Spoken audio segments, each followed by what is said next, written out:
Sayod na kita sa pulong Gaudete, mao ang pagmaya. Sa pagpaabot mga igsoon, diha nga kita nagsaulog sa panahon sa Adbyento. Adun na gayoy panahon, nining ikatulong nga Domingo, nga diin kita ipahinumduman nga magmaya tungod kay sa pagpaabot daghan ang mga pagbati ug una-una dali kapuyon ang uban. Labi ng dugay kay moabot ang ipaabot kapuyon maluya aman ay sa pagpaabot dili maluya dili kapuyon hinulunga magmaya tungod kay ang Ginoo taliabot na. Tungod kay ang Ginoo duol na. Tungod kay ang Ginoo nakikuban na nato. Busa mga igsoon, ang pag-ampo nato karon nagsentro gayon sa pagpangayo sa kalipay sa kaluwasan. Kalipay nganuman tungod kay dako kayo kining Dios ng grasya ang kaluwasan nga naangkon natong tanan. Ug gilngam kay pagpangayo sa grasya ato usab nga sangpit ang Ginoo aron pagwagtang sa kasubo nga maoy ibabag sa atong pagsinati sa pagbati nga kalipay o paglamon diha sa presensya sa atong Ginoo. Amen? Amen. Mga igsoon, ang mga pagbasa maya kung naminaw di pa kayo, unang pagbasa Salmo, ikaduhang pagbasa ang Ebanghelyo. Naghatod o binisahi mahitungod sa kalipay o paglamon. Pangutan ako ninyo, karong naglawa, malimayon ba mo? Ayun! Puno ba mo sa paglamon? Luya mo lagi. Nakapaniod to na ba mo? Timutin mo gamay. Mga igsoon, ang rason na angay na nga maglipay tungod kay ang Ginoo gayon na uban kanado. O dili nang kalipay nga sarap ninyo ta maglipay kita. Kundi kung puno na to ang mga pulong ni San Pablo, we have to rejoice always. Always. Patagad lang. Bisan pag na ay mga kaguol, bisan pag na ay mga problema, mga kabutan, gikinahanglan ang kadasi, ang pagmaya, tungod kay taliwala nini na kayo ang Diyos uban ka nato. Amen. Amen. Mga igsoon, kitang tanan ba, gusto mo yun na malipay? Wala may tao na ako gusto na magugol. Natingalidaghan mga hinundan na pagkahatag na itong kaguol. Inyong bata, pagkahatag ng kaguol, magkabaylo. Inyong asawa, pagkahatag ng kaguol usahay. Inyong mga anak, kulihatong kamay ba? Sa inyong pagdisiplina, naku kayo mo sa subangon. Pero, mga igsoon, magmadasinon yapon kita ng matubang ining mga hagit sa kinabuhi. Tungod lagi, kaya ang Diyos ng grasya, gihatag sa Diyos, hindi ka nato, kung ato kining nalawan, gamiton nato ni sa paagi, subay sa iyang kabulungon. Dinhi sa atong pagpapalandong mga igsoon, kamutangan tingalita, kung sa may makababa sa atong pagsinati sa kalipay nga gihatag sa Dios dili kanato. Tuganan talang mulayon dinhi kay sigurado ko mga igong yun mo ani. Ayaw lang mong lihay. Duha, kahadlok, daghang mga higayon na nahadlok ta o maong o sa maong kahadlok wala kita makasinabi ng kalipay.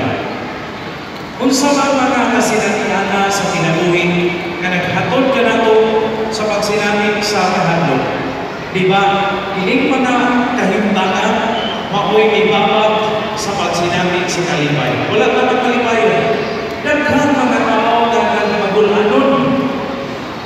Naminaw magsinibubot ng lawong. Wala, patay ninyo din na. Tanaw ka na yung kapadihan ng iyong smile eh. Oh, smile lang. O buwan na mo rin lang, ilito kayo. Oh. Smile ka, di kulupin. Grasya sa Diyos. Ayaw pagpahalata. Bayaan na. Manapol na siya. Basta inunana ang atong kinaiyak. Kahadlok, ikaduha. Kabalata. Daghang mga bulan, daghang mga kasinalian nato na naghatag ng kabalata. Nabalata ta sa daghang mga bulan. Hinungdo mo atong ngay sambingay na naghiskot o magpupugas sa liso sa pulong sa Diyos. Diba ang mga liso na natapang dito sa mga bato-batoon, sa mga tulungon, sa kampo ngayon na ay natanggap na liso dito diin ang mga liso na tuok, nagapos o wak makatubo, wak makapamunga o namatay. Maunihinungdan mga igsoon na di na malipay tungod kay nagsubra ang atong kabalata. Tanawan niya ninyo, inikuling ninyo, human din ha. Pantayin yung kaugalingon na balata matako.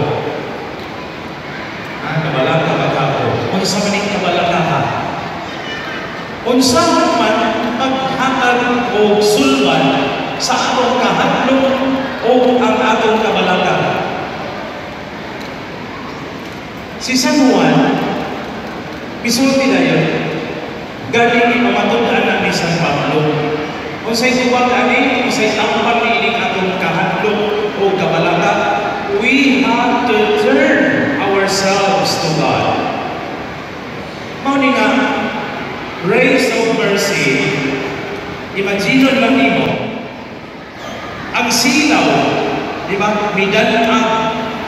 Pero kita, kung ini siya, adlaw pa ni, pili na ito magpainit. Mabitaw daghan ng masakit ron, kaya di na magpainit. Magsige na lang ulo sa air condition. Ang tambal ba yan ang init? Labi ng buntag sa iyo. Pero mas labaw na makatambal ang grasya sa Diyos. Nga misilaw ka nato, pero kita nagpalayo Hinoon. Kita mitalingkod Hinoon. Magkabulahan ka mo nga di ayun ron. Na sinabi nato ang grasya sa Diyos. O, di mga igsoon.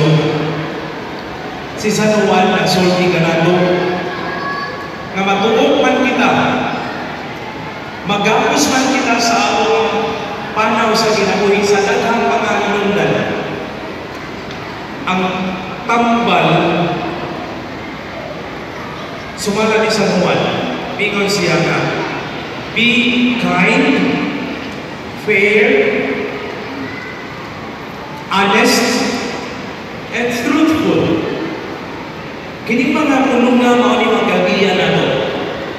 Magpa-inigtan ini aron sa pagpuyok sa kinabuhi, kita usab makahanap og kainit nini maong Dios nun nga grasya. Ang paagi nga kita makadawas sa maong grasya mga igsoon, mao gayon ang pagpadugol sa Ginoo. Sama sa pagituhan karon. Nga kita iapil kayo dining santos na misa aron makikibusa ni Kristo kinsa mihalad sa iyang kaugalingon aron mapadaan ang atong mga intensyon ngadto sa Amahan o ang atong mga gipangayo mahatagan og katumanan. Amen. Amen. Sa katapusan mga igsoon, si San Pablo ka. Doon kahadlok ang hisgutan. Sa pagdungol na to sa Ginoo, nunod usab din ha ang pag-ingon ni San Pablo, dismiss all anxiety of your mind. Gamhanan kayo ang una-una. Kinsa magoy maproblema. Ang una-una, bisag gamay na problema, usahay atong dakuon. Wala ang tayo problema, pero maghimo na problema. Ang hinagpo ka tao nga, wa mangaway, kaya nga itong una-una, para magdi maayo, kita na mangaway. Asa man ang Diyos ng grasya. Asa man ang inyong smile. Mga hagit kini sa kinabuhi nga igsoon. Tingali, karong adlaw, sugdan nato to say goodbye to our worries and fears.